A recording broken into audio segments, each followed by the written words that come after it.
Just one second. Cool. Give it a second. Awesome. Chris, thank you so much for joining me for today's podcast. I'm so happy to have you.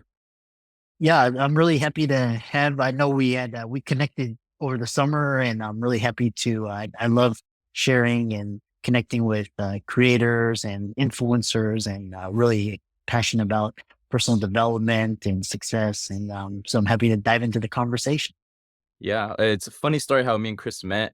I went on vacation with my girlfriend to San Francisco. I got an Airbnb. I didn't know that my Airbnb was shared with multiple people. And when we walked in, Chris was there, and I was like, "Oh, like I thought this was just for myself." But Chris was a really cool guy. We had a nice conversation. He was eating some pizza, and then turns out that he's into content creation, into financial freedom, into all of this cool stuff. So it was just serendipity at its best. Yeah, really love. Yeah, just that Airbnb was special because it just brought a lot of entrepreneurs and digital creators and nomads together in the same space, and I really, it's that place was really special for the summer.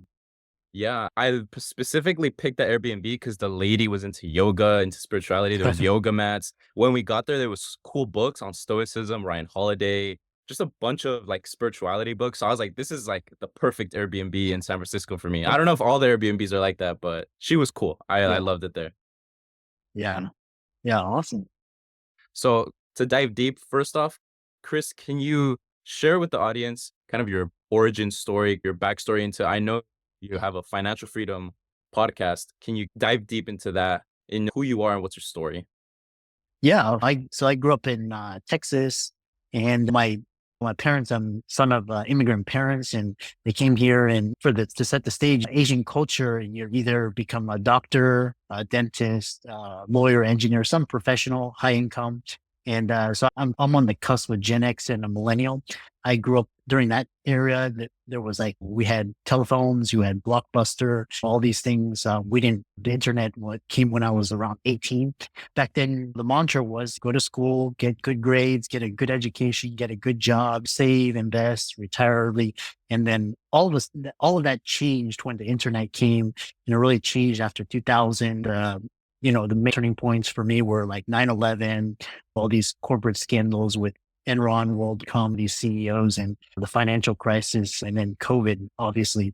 So those are what the hallmarks of my generation. And it really taught us to not really trust institutions, and taught us not to trust traditional ways of thinking. So I got caught up in all this. I was in the rat race, got into med school, became a doctor, very unhappy. I really hated the corporate setting. I really did not like taking orders from white individuals, to be frank and honest, and I didn't really trust them. And so I started saving a lot of my income and investing it, and learning about financial freedom, learning about stocks and equities, and trying to buy back my freedom so I didn't have to go to a job. I was always trying to figure out ways to fire my job and to fire my boss, so I didn't have to.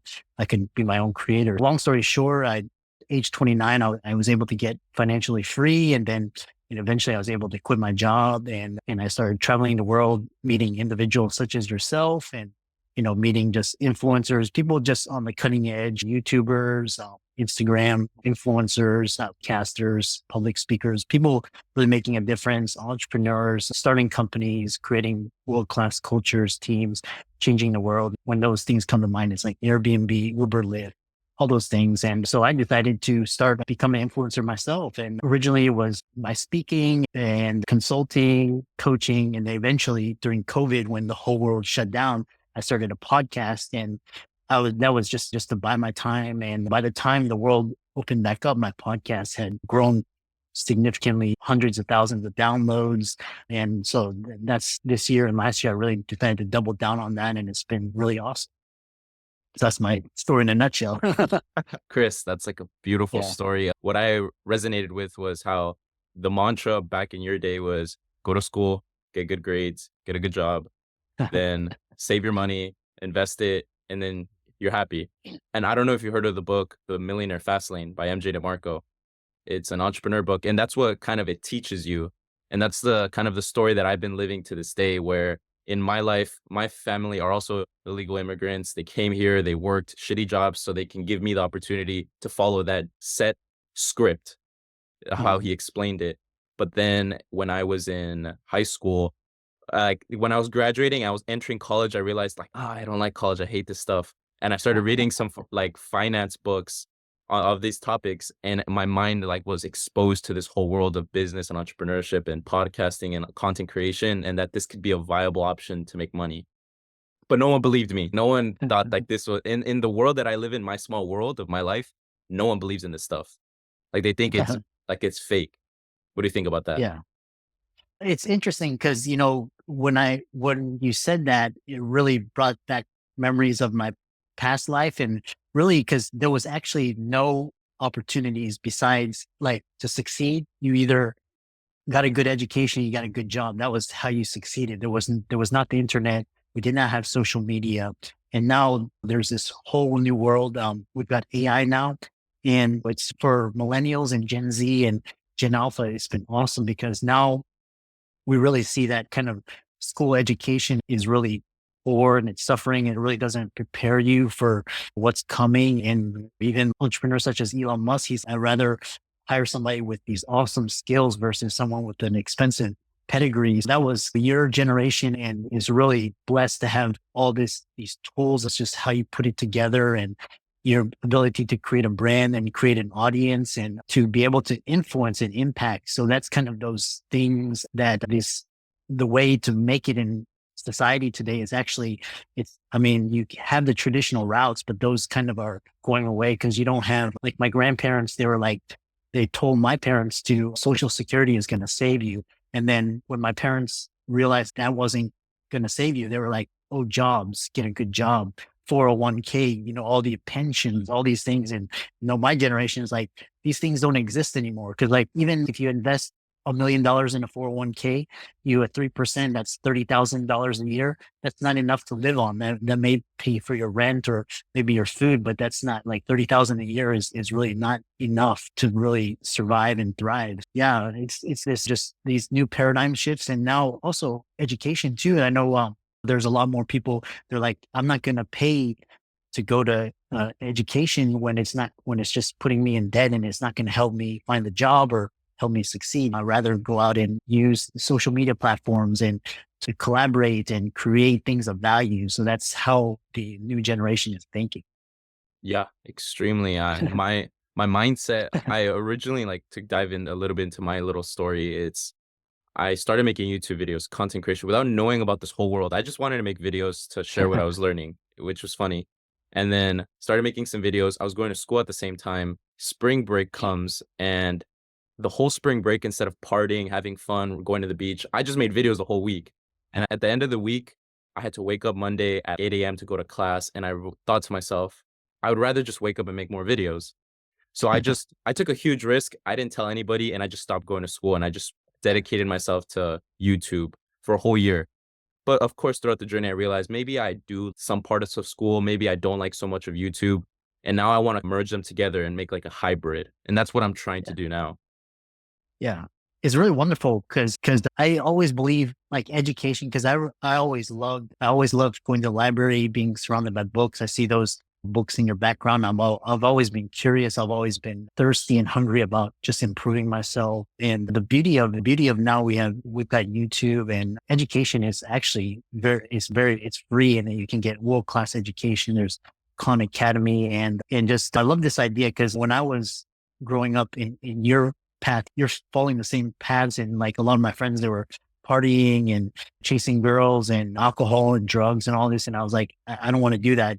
I don't want to waste my time. And I wanted to do things that were just propel me forward. Things like eating right, working out, creating things, self-improvement, self-development.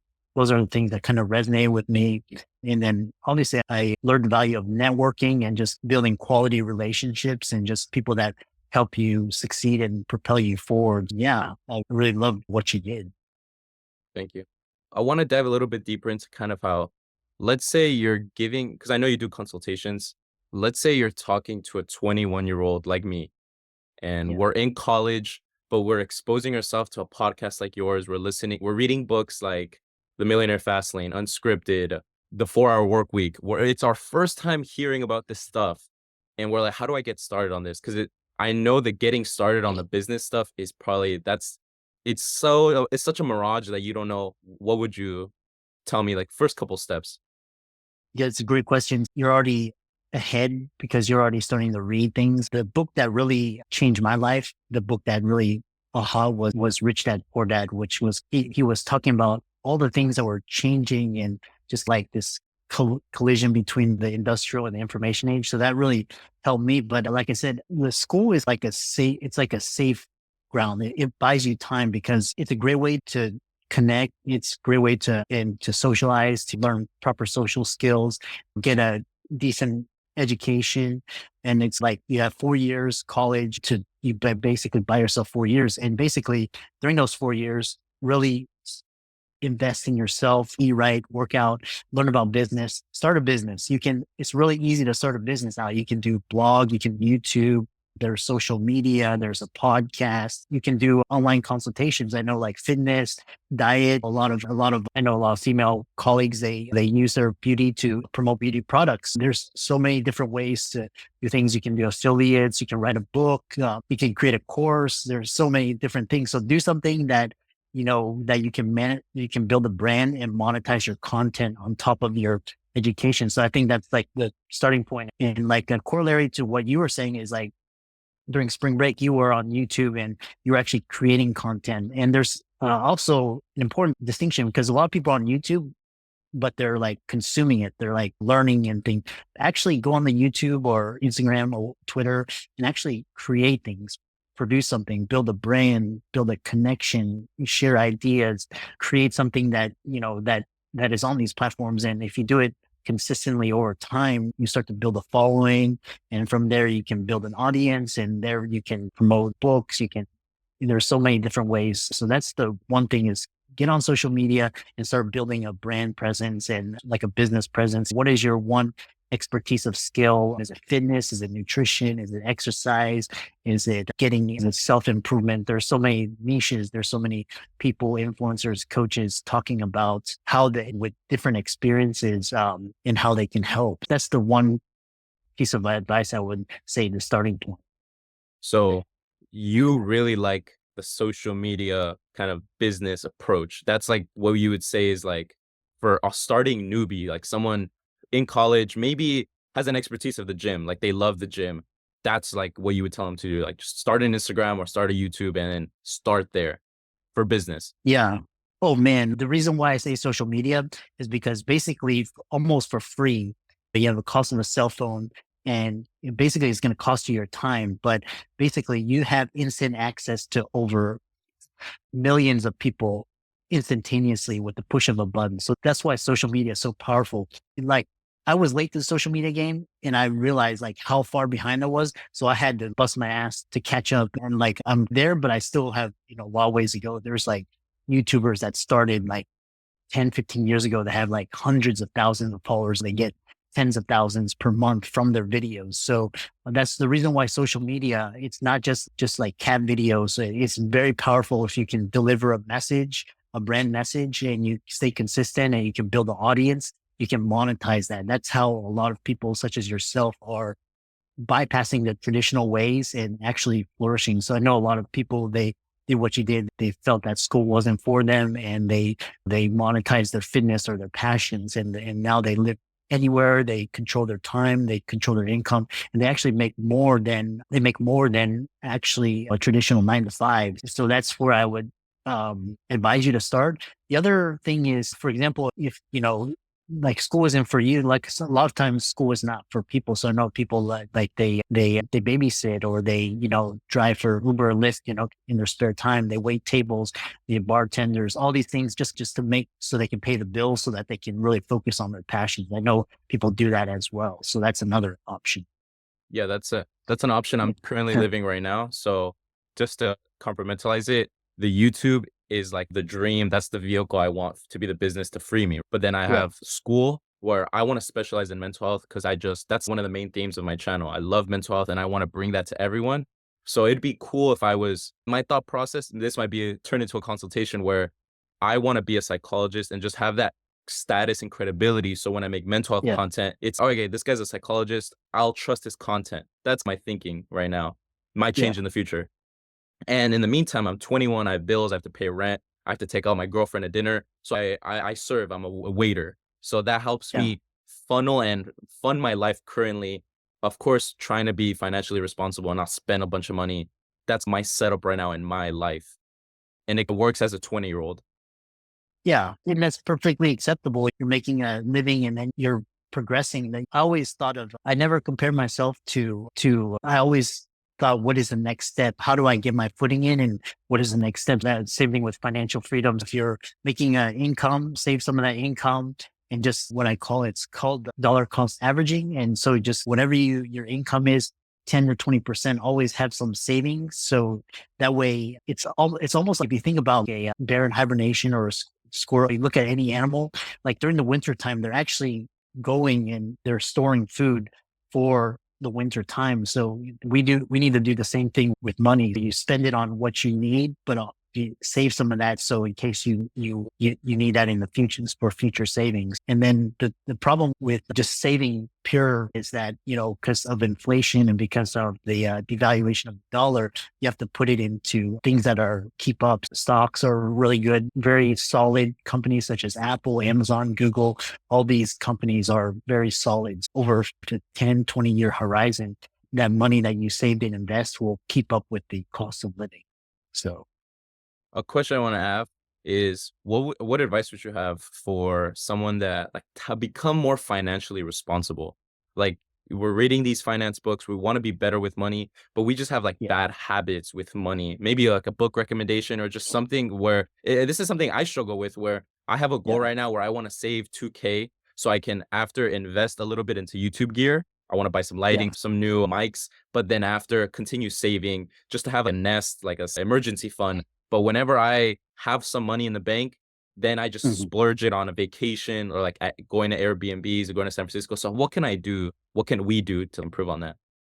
One thing is just keep your expenses. So when you're first starting out, this can be whether you're just starting out just like yourself or you like startups, always number one thing is what is your burn rate and how long can you last? Like basically all the income stop coming in, how long could you last? And that's basically controlled by your expenses. You have to reward yourself for successes. But like I said, if you keep your expenses and or you find like good deals, or it's like the lean period. The lean period is like where you basically cut but so that you can make it to the next milestone or the next goal. Any sort of combination of whether it's cooking your own meals or not eating out as often. If you need a new pair of shoes, delaying it for a couple months, these types of things increase your runway. But that's the number one thing is just your expenses, keep track of your expenses. Obviously, things like alcohol, drugs, tobacco, all these things you can immediately cut out. Candy, sodas, all these things you can cut out that will significantly impact it. So that's the number one thing is just watch your expenses. The other thing that's a good habit is always paying yourself first. So whenever you get a income or your paycheck, $100 goes into a savings account and that you don't touch that. Just that's untouchable. You want to save 2K, you basically $100, that's going to take you 20 times 100. So basically if you get paid $100 a week or whatever, put that away. That's not touchable. Like regardless, just don't touch it. And that way, and then basically when you have that emergency fund, that you keep that, or if you want to invest in new equipment or gear, you can do that as well. So Thank you. That was a great response. yeah, thanks. I want to touch back a little bit on what you were saying about social media and also like just ramming that point of how powerful it is. When I started making videos, I never thought it would be as powerful as it is right now. And my account isn't even that big yet. 600, Yeah, 700 subscribers on YouTube, almost 1,000 on Instagram. But the things that have been opening up for me because of what I've been doing on social media is beautiful. Just to share real analytics or like real things that happened, I sold a package, like a consulting package for 350, one package. And that was yeah, mind blowing to me. I never thought that could even be possible. I sold an hour of my time for, I think, $75. And to me, that was like exploding my mind because it's like, that's an hour I got paid for. But when yeah, I first started out, things like that, like I didn't think that would be possible. yeah. So, Yeah. Go yeah. ahead. Go ahead.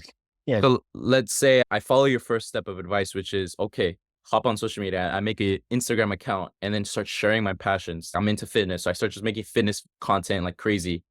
How would I progress into the next stage? Okay, what you're actually on the right path, and I'll share with you because initially it's almost like nutrition and fitness. You don't see like you do it like the issue is consistency and how so and frequency and obviously the right training methods. But the one thing that really separates because the I've seen people that blew up on social media during the pandemic, and then basically you look at their accounts and it's nothing. They just stopped.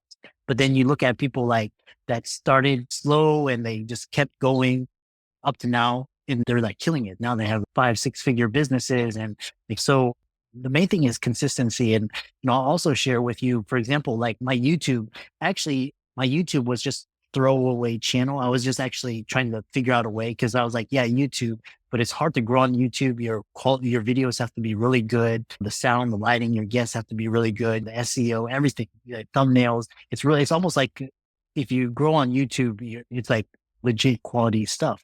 And I just put that just growing there. And initially no views, early videos got no views, nothing. But then I kept consistent. I kept improving the sound and the video, the guests, talking about things that were interesting and improving on the search engine optimization. And now it's like actually got a decent following and was get some traction. But like I said, these things take and build up over time. That's the first thing. I know you had another question, so I'd love to expand and expound upon that. I want to make a point on that consistency thing, which is 100% right. I'll share before this entrepreneurship, like YouTube journey started, my main thing was fitness. Like I loved working out, and my main goal was to become as buff as possible, just to become attractive because I just felt that was, I had a huge insecurity, and that was like my vehicle to becoming more confident. It was the fitness. And I Yeah. started in eighth grade. I worked out for almost 8, 7 years, and my results were never, I was consistent, but my results were never like, people would validate and praise me like, yeah, you are buff, or you're like, you made some results. It was always like mediocre, but I just stayed consistent. And eventually that last year, once I turned about 20, maybe I was a late bloomer with puberty, but stuff changed. My body changed, and I actually like my body updated, and I actually became buff, and I started getting praised, validated. And it was like mind blowing to me. I was like, wow, all these years, and in 1 year, everything changes. And now I got what I wanted. So I relate this to the business entrepreneurship journey that I'm on now, where a lot of the videos I made early on, no views, I'm not making any traction. But I've realized now, because of the fitness journey, I'm just gonna keep doing this. Let's put in a couple 5, 10 years, see what happens. And I've noticed that the way I handle this business now, the way I make videos, the way now I have an editor, I have a thumbnail guy, the way I'm doing all of this stuff, before I didn't have this nice background. Before I would just literally turn the camera on, and it's my bed isn't even made in the background. So I'm learning things as I go, and it's all thanks to consistency, that beautiful thing. Yeah, and, also to touch upon that. Oh, so turning back is how do you? So one thing is you're consistent, and how do you monetize that? So one thing is like, for example, if you had a coaching package or a consultation, you can always put these things in your bio or at the end of the posts, and so people that are interested, they can click on it and find out more information. And the more and with consistency and with good habits, if you continue that, the quality gets better and your brand reputation gets better. And so the frequency by which you get paid and can monetize will increase. So that's the other thing. And the other thing is what I've noticed is also because, I started podcasting and I just fell in love with the process. I really like the content and the networking was interesting, but I was really interested in the process. I was always interested in like, how can I use AI to generate thumbnails, or how can I speed up this process, or how can I make this? I was always thinking, figure ways of making things better. So I was like, guests would have like really interesting lighting setups. So I'd be like, oh, okay. Cause like I'm using a virtual background for my, eventually, if they may graduate into a podcast studio where you have like an interesting background. Just I'm always experimenting. I'm really in love with the process. How can I make it better? Better. efficient, more faster? How can I get more views?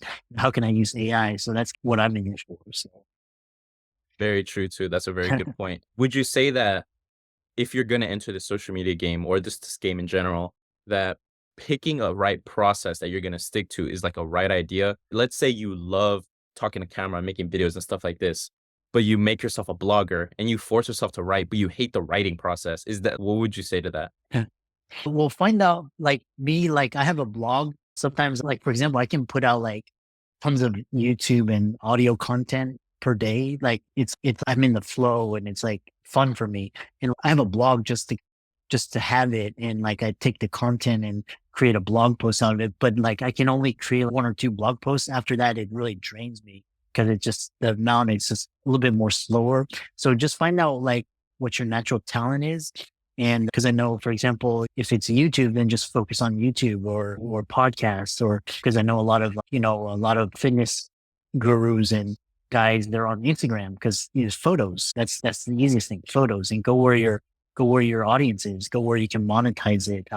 You don't have to be everything or do everything. Just focus on what brings you joy. What are you good at? And if you, for example, if you don't like blogging, but you want to have a blog presence, you can hire a blogger to write. You can give him or her a rough sketch and they can do it for you. So there's a lot of different ways. Yeah, there's so much to the point where I wish I started earlier. I do wish, but I feel like I started at a right time where everything's unfolding as it should. Yeah.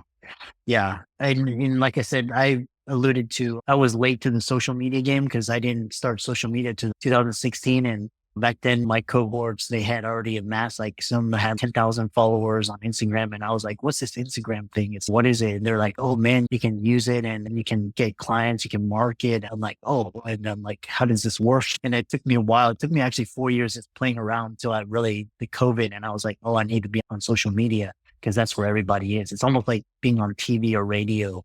I wanna ask you a little bit questions about AI. I first off wanna Yeah. share that AI is so powerful. I don't know if you know about Ali Abdal on YouTube and social media. No, I don't, but I'm, He's a uh, personal development YouTuber. He has a nice course, the Part-Time YouTuber Academy, and I bought the course. It was $1,000, an investment I made when I had like 100 subscribers. Full return. It was amazing.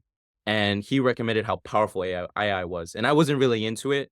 I heard about students cheating on it using for school, but when I started using AI in general in my life, it's such a powerful tool. I use it for school and it helps me streamline the process quicker. I use it for YouTube titles just to give me ideas. AI in general is a powerful tool, but how have you been your relationship with AI ever since it started? AI is evolving, so it's a tool and a technology. It reminds me of because I remember when email first came out and then the internet came out, and when the internet came out, everybody was like, you got to have a website. And then when Google came out, it was like, oh, you got to be on SEO. And then when Facebook came out, it was like, oh, you got to be on social media. And so AI is one of those. It's one of those tools and technology.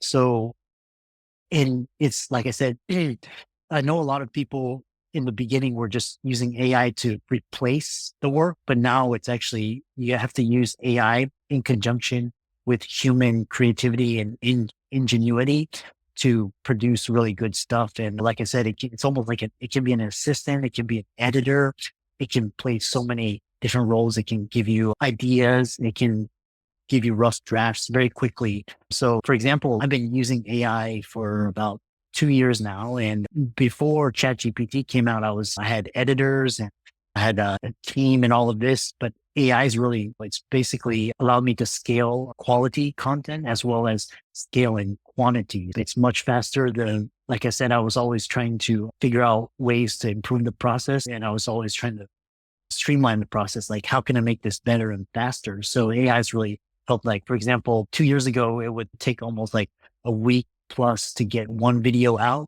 And now I can get 5 or 6 videos out in a day. So that's how fast, the technology is. And it's really interesting because the technology is getting better and better because the beginning of this year, to use AI for text, that was a year ago, that was really clunky. It would give you like weird answers and all this, but now it's like actually gives you like really good quality answers. And now I've been using AI to generate thumbnails. And so that's been really awesome too. So now I can generate thumbnails, and eventually the AI is going to be able to generate videos, which is right now it's not at that point. It's really slow and clunky, but eventually it'll be able to do that. I think probably by next year. So It's such a beautiful tool. I yeah, remember last weekend I was having a conversation with my girlfriend's friend, and I was telling her yeah, about how I use AI for school because it just saves me my thinking power. yeah, And she told me this comment where she's like, "Oh, I don't really like using AI because I want to think for myself." That was her response, but I yeah, disagreed with her because, for example, one of the tools I use AI for is, let's say I write a whole rough draft of a YouTube video. Now, I love the writing process. I feel like down the line, I would love to be a writer, an author. I love books. So that's deep down, that's like the thing I want to do in the future. So yeah, what I do with AI is, and I know most books have an editor that cleans it up, but since I'm not at that point, I'm only writing YouTube videos. I write a whole rough draft, I pour my soul into it, feed it into AI, and I tell it clean it up, and it cleans it up, and it takes my writing, and I can even tell it. Let's say I read Tools of Titans by Tim Ferriss. I'm like, hey, I wrote a video on Tools of Titans. Can you clean this up, but also read Tools of Titans and add some stuff that I didn't, or just clean up my points, and it'll read yeah, the book, and it'll just make a video 10 times better. yeah. Yeah, it's amazing. And one thing that's really helped me is like videos, for example, videos. Now the AI can create transcripts, because in the past, what I would do is to create like descriptions, I would have to go to websites and get all this information, and the AI would create something, but the topic, the conversation could be changed, and there's different nuances, there's a change of themes and change of topics. So now the AI can actually record things, create a transcript, and then edit it. So that was really interesting as well. Wow, So that's beautiful. yeah. A point I want you to talk about is, oh, you got muted? It's the process, and I like how you're mentioning the process a lot. I read a Yeah. great entrepreneurship book for anyone listening that is really new to this game that just wants like a business 101 in a book. It's The Millionaire Fastlane by NJ DeMarco, and he talks about how much it's about the process, it's about that grueling journey, how business is a journey, a lifelong journey, instead of most people that like hear about business or hear about success stories think it's like a overnight success thing. It brings me back to when you were talking about you were working out and you didn't see much, but you were consistent. And then when you hit your 20s, you started to see the changes. And it's the same thing. It's you put in it's like almost because, for example, like I started my business in 2016, and like for 4 years I was just playing around, fumbling around. I was like, yeah, there's not much to talk. What is this? And when COVID hit, it put all the sort of attention and direction on all individual brands and creators. And that's when I started getting a lot of coaching calls, a lot of clients. People were buying my books, people were listening to my podcast. And it's very similar. It's like this one catalyst that I think Malcolm Gladwell talks about. It's called a tipping point, where it's basically, it's, or say, an athlete. It's like they put in so much, they don't see much results, but they're actually growing, but they don't see it if they keep. There's one catalyst that really sparks something. This could be a huge client, it could be a huge following. So it's called this tipping point, and it's just all that. It's like a catalyst that really takes you to the next level. So In a book right here, I don't know if you could see it, Atomic Habits by James Clear. Great book about habits. He calls it the latent potential. When you're grinding and you're doing this consistency process stuff, you don't see any results, but then eventually that's just your latent potential. Your results are just building up, but you can't see them. And then that tipping point, like how Malcolm Gladwell said. I think for me, I'd love to hear what your tipping point is, but mine, I recently had a success client story with a client who's struggling to focus. I taught her deep work because I love deep work. So I got a bachelor's degree in deep work because I just loved it so much. And I taught her how to do it. And she's a PhD, like she's working on her PhD. So for me to coach someone like that, it gave me so much confidence. It made me feel like, okay, what I'm doing is actually a thing. I'm not just spinning my wheels here on the internet. yeah, And getting her testimonial, getting that made me feel like, "Oh, this is amazing." yeah. The other thing that, yeah, I love that with these start a lot of YouTubers and influencers now they are recording everything. So it could be like we're recording this podcast, but if you have a coaching client or success story, they're recording everything and they're remixing that for social media, for marketing purposes. So I know I started recording everything. like all my speeches. I started recording those and just creating content out of that. And that's been real, that gives you a lot of juice and a lot of good ideas too. So Awesome. I have a question. What are your goals now? Like you started business in 2016, so it's been about 8 years since you wanted to escape. yeah. Yeah. You said I read your Instagram that you became financially free at 38. What is your life now? Is it because I remember when we were in San Francisco, you had consultations all day. You were just working all day in your room. I didn't really see you have fun. Um, Yeah. are you still in the grinding process mode, or are you ever going to transition to like the 4-hour work week where you want to live your life and just work a little bit? What's that like now? Yeah. Oh, that's a great question because I love to work so much that I'll do it even if I don't get paid. That's another thing that I really tell people is do something that you could do for free, like writing or create videos. I know a lot of people just create videos and something that there's no monetary price. And what really gets me is seeing the growth and the traction and just seeing the rewards of just people like actually clicking on your video and to it and liking it or sharing it too. That's really where I get the reward and joy. Somebody really getting impacted by the monetary is just my actual goal is actually to for my niche, I focus on business entrepreneurship for doctors and dentists, health professionals. So my goal is actually, I was thinking the other day, how do I become the big YouTuber guy was Mr. Beast? How do I become the Mr. Beast or like the Lex Friedman or like these big YouTubers for my particular niche? So that's what's really keeping me going. How do I get great guests? How do I create great content? How can I create engagement? How can I increase viewership? So that's my next goal instead. It's beautiful. I love that. Yeah. I want to be the Mr. Beast of mental health. That's my goal right now. Because at first in the YouTube journey, I thought that I had a false idea that I thought I can just post a video every week. It can be with my iPhone, just in my room. And eventually over the years, I'll gain traction, I'll make money, and I'll be financially free, and I'll live the 4-hour work week.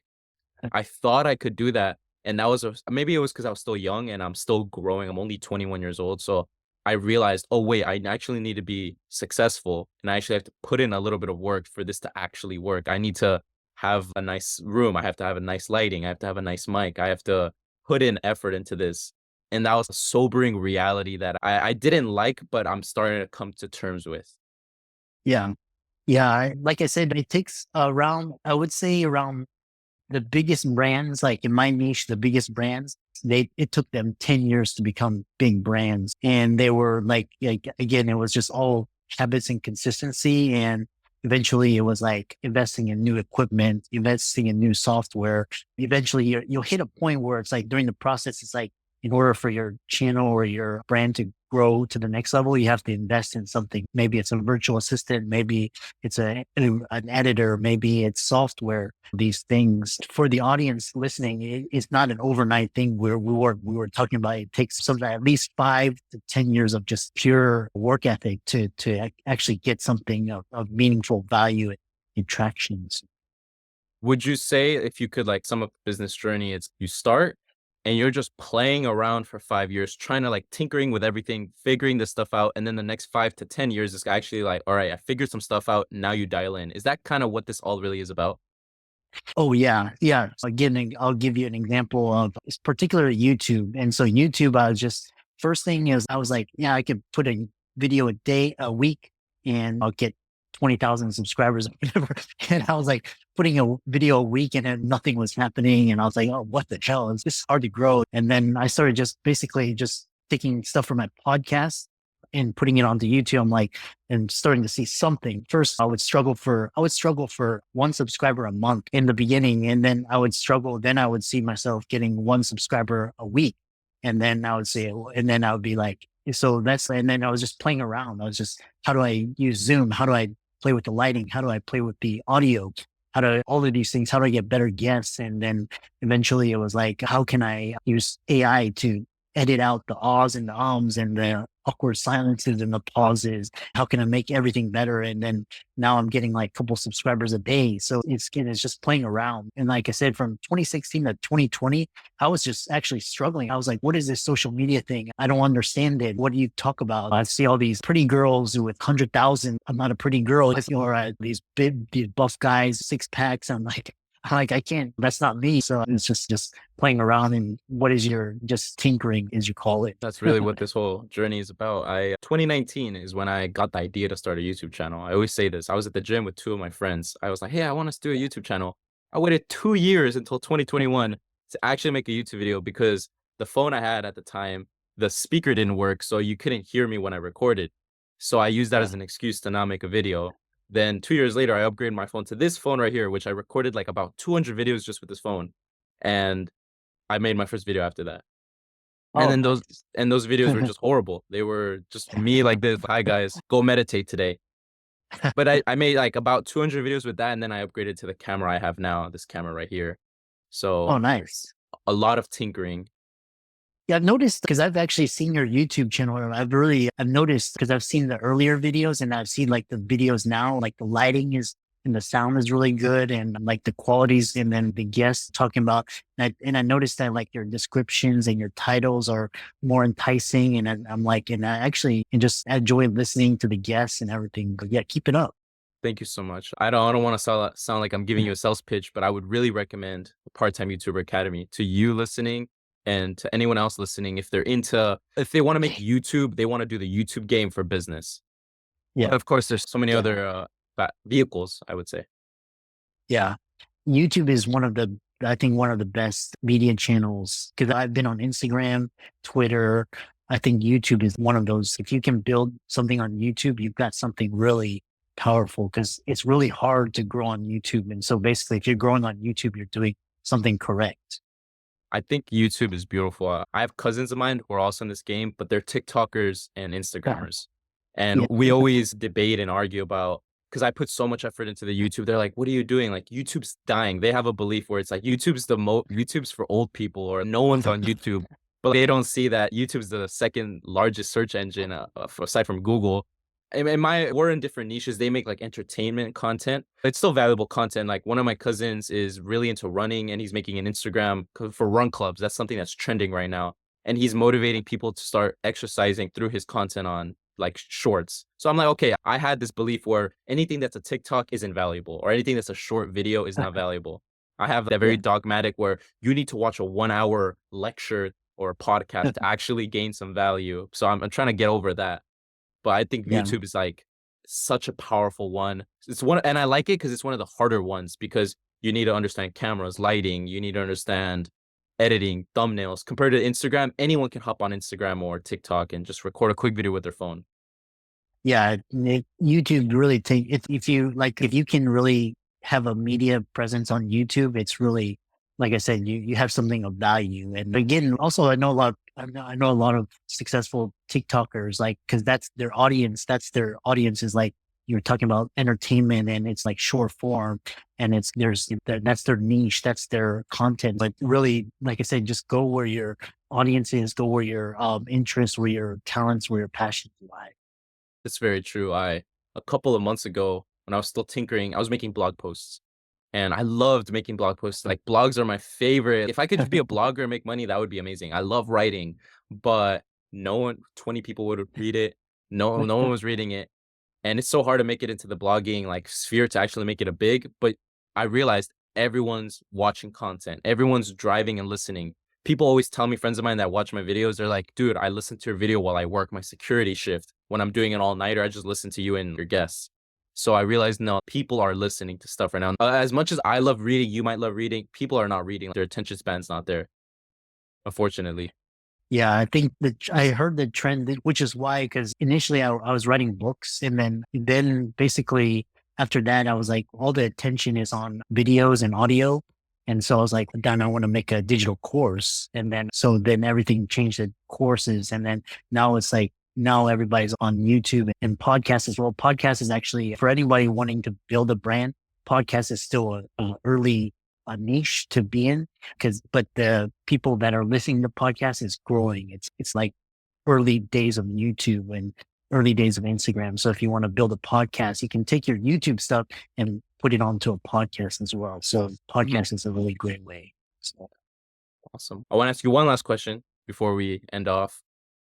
If you could give any of your Chris wisdom, I know you're not 38. How old would you say you are? right now I'm 46. 46. So you're 46 years old. You Yeah. have ancient wisdom that's amazing. Can you, if you were speaking to your 21-year-old self, what lasting wisdom would you give with to him to end off this video? Something that he could take with him and take back to his self-improvement journey what would you say? Oh man, I would say question everything. Just see where what really helped me was like seeing where the world was going. Cause I remember in 2000, like when I started med school and I was like, cause med school was like, that was like the end all be all. That was like the end goal and I had made it. And then I was like, I questioned, like I saw healthcare, like, and I was like, all these doctors unhappy. And I was like, yeah, this was my goal and dream. So question everything and see where the world is going. People were like my grandparents, they were talking about social security and my parents were talking about jobs and pensions. And I was like, this is all going away. This is not going to be there. So yeah, you see where the world is going. AI, robots, jobs getting crushed. Eventually, like people that are driving for Uber and Lyft, like eventually you're going to have autonomous, like in San Francisco, they had the Waymos, right? And I was like, I'll ask the Uber drivers, are you scared of Waymos? Because you're going to be out of a job and they're like, oh yeah. And so see where the world is going and you have to adapt and adjust and different ideas. These ideas are like question everything, question all these dogmas and you have to tinker around and find your own way. It's really hard for the beauty of like your generation, Gen Z and Gen Alpha is that you have technology. It's like you were born with like smartphones and internet and you're born with that. But the problem is now it's like things are changing so fast. So it's like, how do you adjust? Yeah, for my generation, it's a little bit harder because we have to adjust. And a lot of like people are searching for themselves and trying to search for meaning and purpose, but to really question everything, see where the world is going, have an open mind. I love Elon because he's like always like talking about the future. And even when he talks about like Mars and stuff, I'm like, man, this is far out. I don't see that. He sees it. Just always keep reading, read 1-2 hours a day, work out, all these things. And I think you'll do well. Two bonus questions. You would say your top recommendation for a finance book, which I've been trying to figure out. Love Unscripted. I love Millionaire Fastlane. You would say is Rich Dad Poor Dad, or do you have any other? Rich Dad Poor Dad was, if you haven't read that, definitely pick that up. Right now it's intro and basic, but there's a lot of more advanced. I think one of the top books that really, for me, my generation, for me was reading like The Intelligent and any book by kind of Warren Buffett, just like sound like talking about investing principles and it can be applied to like your health, can be applied to a lot of different things. Mhm. Any books by there. The other really great book I think that really resonated with me it's called The Psychology of Money by Morgan Housel. And it really talks about like all these different, for example, if Bill Gates weren't born in the generation of the PC, Microsoft wouldn't have been invented, or if like Mark Zuckerberg hadn't attended a particular school, or Facebook wouldn't have been invented. So it's really talking about this fascinating book, talking about very timely and relevant psychology of money. That one was really good. Thank you so much. Last bonus Yeah. question. You were mentioning how question everything. I want to question social media. Right now, we're in the age where it's all about social media. Like my mom wants to get on social media. Everyone wants to get on social media. And social media it's the new gold rush of our generation. That's what I've heard, that Yeah. you can make a living, you can make everything by posting some videos on Instagram. Do you think this will last long, or what are your thoughts about that in the future for social media? Because so many people are jumping in. Do you think, is this going to get oversaturated? Eventually, is this going to blow up? What do you think? I already think it's saturated. I think basically it's reached the peak importance. In the early days of social media, it was like, is this really important? Is this going to be around? I think the concept of social media is going to be there. But it's going to evolve and change. So like right now we have the big platforms. Those may change could be new platforms could be older platforms. They like, for example, TikTok, you're seeing what they're going through. But I think this concept of social media is here to stay and it's reached peak. People already realize how important you need to be on social media. So that's not going to change. The other thing is this idea of censorship here in the States and also in the Europe. That you hear about Brazil, they censored or they actually banned Twitter or X. And so censorship is actually going to be a big issue. We have freedom of speech, but it's actually being challenged by these big platforms like delisting or deplatforming or taking down posts. So that's going to be a big thing. AI is going to actually be a big thing with deep fakes. And how do we trust the content? Is this really real? Is this true disinformation, misinformation? That's going to be really big as well. But I think, eventually, the other thing is, a lot of these platforms, the value accrues to the shareholders and the CEOs of these companies like Facebook and Google and YouTube. A lot of these we have to struggle to build a brand and presence, and then we get kind of pennies for our efforts. So we have to figure out ways to make money from our efforts. Like kind of the investors of Google and YouTube, they receive a nice payout. There's something that's coming where it's giving more creators more control and ownership over their content. So currently the way to control and own your content is through like an email list or through a newsletter, or something that you own and control, a podcast as well. Something that cannot be censored or deplatformed or taken down unless you're like breaking the law. So that's going to be a big thing. And now with blockchain and AI, there's a lot of people starting companies and platforms that kind of try to compete with YouTube and or Twitter or Spotify, Facebook. So you own your content. So if you post something and it gets 10,000 likes, you can make money from those likes. So that's going to be a big thing too. I want to say thank you so much for just educating the hell out of me, my audience, and I had such a pleasure having you on, man. Thank you, Chris. Yeah. And I really enjoy it. Like I said, it was really fortuitous that we met, and keep up the great work. I'm always trying to really, like I said, that place in San Francisco was so special. It's almost like a creator incubator, Would you and say just San keep it up. Francisco? Would you say thank you so much? Thank you for the praise. But would you say San Francisco is like that serendipity vehicle where it's like you're just meeting creators everywhere and it's beautiful? That's the beauty of it. It's like the Silicon Valley. That's why we have some of the most valuable companies. The most valuable companies is because it's like it's a whole city where you're supported by venture capital. You got creators, you got startups, and just this econ just attracts those kind of serendipitous moments. That's why I really love San Francisco. Yeah, I'm so grateful to like life that helped us meet. And I hope we can foster this relationship for the future. But before we go, can you share to everyone your socials? How can we connect with you? How can we learn from you? Like your podcast, all of the good stuff. Yeah. Main thing is go to my podcast. It's called the Financial Freedom Podcast with Dr. Christopher Liu. We're on all major platforms. You can check out. We were also on YouTube as well. And my Instagram is Dr. Chris Liu, MD-PhD. I'm also on Twitter. Sign up for my email list. My email is Chris at drchrisliu.mdphd.com. Send me an email and we'll get you plugged into the system. Awesome. Thank you so much, Chris. See you next time. Awesome. That was great, Chris. You did that was Yeah. amazing. Thank you so Yeah. much. I really enjoyed talking with you, and I'm really excited to hear the release. And and let me know how we can collaborate. But I'd love to have you on my podcast as well. Yeah. Yeah. You said that you were booked until December? Oh, my official calendar. But what I've been doing is like for guests such as yourself, I can schedule you. So just tell me like next week or the week after during these times and then I'll send you a calendar invite, and I'd love to interview you for my podcast. Thank you so much. I that would be, I think, my first interview of someone interviewing me. So that would be so much fun. Yeah. I'll text you all that information, and as soon as I'm gonna streamline you to the top of the list. I want this video to come out as soon as possible. So I'm Yeah. excited for all of that good stuff. And yeah, thank you so much, Chris. Excellent. Awesome. Excellent. All right. Keep it up and enjoy the weekend. You too, man. Thank you. I'll see you soon. I'm gonna record the intro and all the good stuff. All right. Awesome. All right. Bye bye. Yeah. Bye. Let's go, Suma. All right. Let's record this intro. Let's record two intros. All right, Suma. Don't get overwhelmed, but this is two intros that I'm gonna record. So first intro is with Dr. Christopher Liu. If you're new to my channel, my name is Joselo. I am a self-improvement coach, and I'm also a student studying to become a psychologist because I love mental health. In today's video, I'm going to be interviewing Dr. Christopher Liu.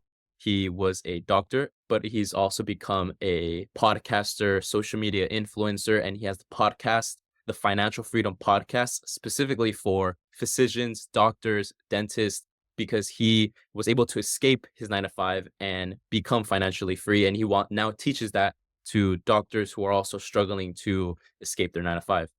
We had a great conversation about self-improvement, mainly about finances, saving, financial freedom, social media, how to start a business, and it was such a great conversation, and I'm so excited for you to listen to it. Before we start before we dive deep into the podcast, I also want to mention that if you are liking my videos and you're interested in working with me as your coach, go to the description and click the top link so you can book a free 30-minute coaching call with me. And I'll be able to help you out on your self improvement journey, with your mental health, with your fitness, with dating, whatever that you need help with. I'm there to help you. And now that we got that out of the way, I hope you enjoy my conversation with Dr. Christopher Liu. It was amazing. I'll see you next time. You can take out that. I'll see you next time. All right, let's do the outro. And that was my entire conversation with Dr. Christopher Liu. It was such a great conversation. I am so excited to hop on his podcast and just to create a relationship with Chris. And it goes to show you how important social skills and networking is. I met Christopher in an Airbnb and I just said hi to him. And now I interviewed him for my podcast and I'm going to be on his podcast. And he's a great guy. So I hope you enjoyed today's conversation. If you like today's convo, click right here so you can listen to my convo with my coach, Richard. This is another coach of mine, and he's a great guy. He's a fitness coach. He changed my body. He changed my confidence, and he dropped most of his gems of being that guy and doing what you got to do to succeed on your self-improvement journey. So click right here to watch that video. And thank you so much for watching, and I hope to see you in the next one. Peace out. Okay, snap. Asuma, now this is gonna be the intro and outro for the Chato podcast that I filmed yesterday. So if you're new here, my name's Joselo. I'm a self-improvement coach, and I'm also a student studying to become a psychologist because I love mental health, and that's what I love sharing and teaching to improve your mental health. In today's video, I'm gonna be interviewing my cousin and a good friend of mine, Henry Gallardo, but he also goes by Chato. And he's a TikToker, he's a runner, he's a marathon runner, he's Instagrammer. He's really into this social media stuff and he has a brand and a business, bioathletics. He's living the game. He's living the life of a masculine man on self-improvement. And we had a great conversation about his story, how he started his businesses, which are two, burger business, but also his brand on Instagram and social media and TikTok. We're also going to talk about, and we just had a great conversation about self-improvement and how to improve on your journey. So I'm so excited for you to listen to our conversation today. Before we hop into the conversation and dive deep, if you like my videos, go to the description so you can click the top link and book a free 30-minute coaching call with me so I can help you out on your journey and help you out with your mental health, your fitness, your dating, whatever you need help with, I'm here for you. Now that we got that out of the way, I hope you enjoy my conversation with Henry Gallardo, but we'll know him as Chato. Let's do the outro. And that was my entire conversation with Chato. If you liked our conversation today, click right here so you can listen to my conversation with Kimberly. This used to be my fitness manager, and she coached me and taught me how to be a coach. And I had a conversation with her about fitness, about diet, nutrition, and it was a great vibe that we had. It was a great conversation. So click right here to watch my podcast and listen to with Kimberly. Thank you so much for watching today's video, and I hope to see you in the next one. Peace out. Awesome, Asuma. Cool. Let's fucking go, Asuma. I love you. Thank you so much for all the work that you do. I don't praise you enough. I'll praise you in the videos because I hate texting. I know when I just text so fast, but I just want to let you know that you're the GOAT. You're helping me out so much on this YouTube journey, and I appreciate that. I'm grateful. Thank you. All right, let's go.